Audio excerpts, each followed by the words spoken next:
when people consider health, they think, you're in trouble when you have a cancer or you stroke or a heart attack, but they really think of the other aging diseases such as, high blood pressure, weight gain, cholesterol numbers. Those seem to be like very benign things, but those are actually kind of the things that affect everybody with time. A lot of my friends at my age in the 40s are all getting introduced to the numbers and starting to get on statins and starting to realize that their health is in a state of decline.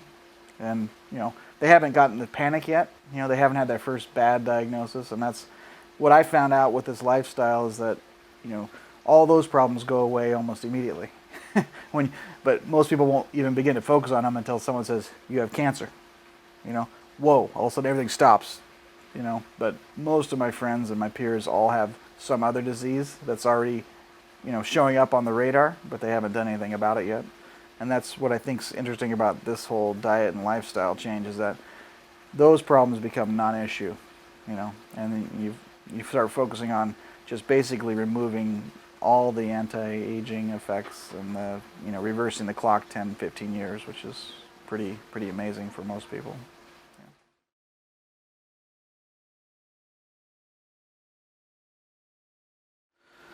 Yeah, so I actually was going in for a health analysis. I wasn't really feeling sick. I was actually trying to figure out, I'd gained weight over time, and I figured, I'm getting tired of gaining weight. I was a vegetarian. I kind of thought I was being healthy. I was actually trying to make healthy decisions. And then I got a blood workup. And then the blood workup showed cancer cells. And I was completely not prepared for that. I wasn't even thinking along those lines. I hadn't had any symptoms. So the good news is I detected it early and I had some time. But, my options were wait and see. That's literally every cancer doctor I visited with confirmed the diagnosis. Yes, you have leukemia. And what do you do, doctor? Well, right now the treatment's worse than the symptoms. So let's wait and see, which is kind of a bad diagnosis. It's basically saying you're going to die of cancer. Just we won't start hitting it back until it gets worse. And that was in essence a good thing for me because it gave me the opportunity to look at options. Well, because of my wife and her experience with Hippocrates, I knew that this place existed. In the back of my mind, I'd always told myself, when it hits the fan, that's where I'm going, which unfortunately is it's good and it's bad. It's good that I knew this place. It's bad that I waited that long. I didn't try and prevent it in the first place. But once I was given the diagnosis, there was really no doubt in my mind that this would be the thing I would do first. So basically, I was really fortunate that I was exposed to Hippocrates early on, and that's kind of what I hope to do when I speak with people. It's like, they may not be ready for this, but when that fateful diagnosis, whatever it is, comes to them, I want them to know that this place exists and that this type of lifestyle is available, and that, most people need a lot of encouragement to do something. They need something really scary. They need something to push them away from what they've been doing, because it's failed them, and into some new direction. And for me, it was cancer. That's all I needed to hear. That when that word came out, I thought about my life, I thought about my wife, I thought about my kid. I said, there's just no way I'm going to go down like this. I just had, it was not even something I was willing to accept. I never thought about dying or failing, and as Brian talks about belief systems and everything like that, that's what it gets down to. I wasn't willing to accept that as being, real for me. It was real, but it was not the way I was going to accept it. So that pretty much was the best thing, was that I knew that this place existed. The minute I got the diagnosis, I think we went, within the same day, went to a juice bar and got green drinks. We had, and then I think it took me probably 6 months to kind of wean off of the sugars and the dairies and stuff like that. But so I did a kind of a slow detox. And to me, coming to Hippocrates was more a reward for having adopted the lifestyle, and then I got the validation here. I understood why, which is really what most people don't get. I think if they understood, based on the education they get with this diet and lifestyle from Hippocrates, it's much easier to apply.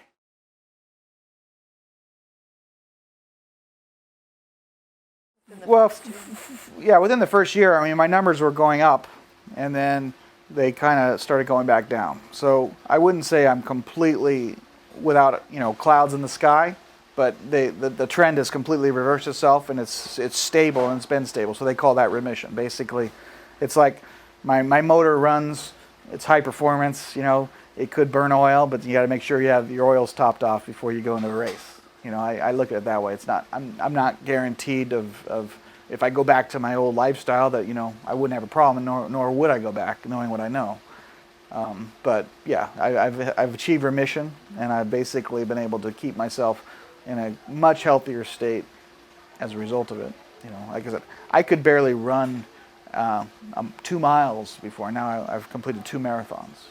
26.2 miles. I never in my life even considered doing such a thing, and I didn't win them, and I wasn't terribly fast, but I mean, finishing at my age, and the irony of it is once you actually submit and you adopt this lifestyle, I mean, your life gets so much better. I mean, you start loving better, feeling better, the emotions and all the baggage that you carry, and suppress you over time, it all starts coming out. And that's where I think people don't even fathom what this, what the Hippocrates lifestyle does versus, the standard American diet. I mean, the standard American diet represses and it squashes and pushes everything down, like Brian says. You get down to just basic survival. You don't feel anymore. You don't love as much as you could love, and you don't. Your emotions are repressed. You're constantly in a state of, basically numbing. The sugars, the fats, and the salt all numb the pain.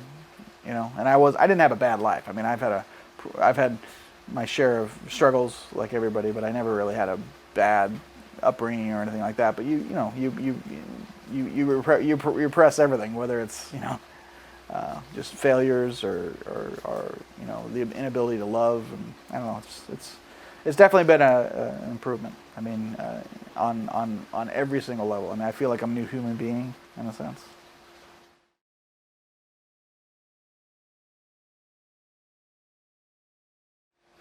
Yeah. So, I mean, the scariest part about being diagnosed is you're staring there with a guy that you trust or a woman in a white lab coat, and the presumption is that they know more about health than you do, and the reality of it is that they do know their specialty. They do know the characteristics of the disease and the progression of the disease. They don't necessarily know how it got there, and that's really what bothers me about the diagnosis. That they're only telling you the answer to what they've seen, which is cancer. The prognosis is if you live 5 years, you're a survivor. If you die in 5 years, that's based on that's how it works. They assume you're going to die with cancer. That's right from the beginning is the wrong assumption. So, the diagnosis. What I would tell people is, cancer. Do what you have to do, but no matter what you do, adopt this lifestyle, because even if you're going the chemo route, which I don't recommend, but if you're going that way, you're giving your body all the resources it needs to produce healthy cells, and you're giving the cancer the least amount of edge on your body's winning over the disease, giving your disease the least amount of options to win. So as far as I would never say don't follow your doctor's orders, but at the same time, look at what your doctor really knows about preventing cancer or healing cancer. All they really know is how to pump a chemical into you and what to expect when that happens. We have a couple dear friends going through chemo right now, and it's horrible. They were better off before they went to the chemo, but they were scared. They had to do something. And so what I love about the Hippocrates thing is it's something. It's something that promotes health on every single possible level, which is significant. If you're breathing better, you're gonna live better. If you're eating better, you're gonna live better. And it gives your body the strength and the stamina to fight anything. Like I said, I went in, I had cancer, but I also had high blood pressure and I had high cholesterol. Those two things didn't scare me enough, but the cancer scared me a lot. I went back 6 months later. The cancer wasn't completely in remission, but boy, my high cholesterol gone, my high blood pressure gone. 60 pounds of weight gone. So the things that didn't really bother me that much were gone. You know, I was so focused on reversing cancer that all the other stuff that was going to kill me eventually, that took away my vitality, you know, my ability to really be an athlete and to have fun, you know, and to feel good about myself, those things went away immediately.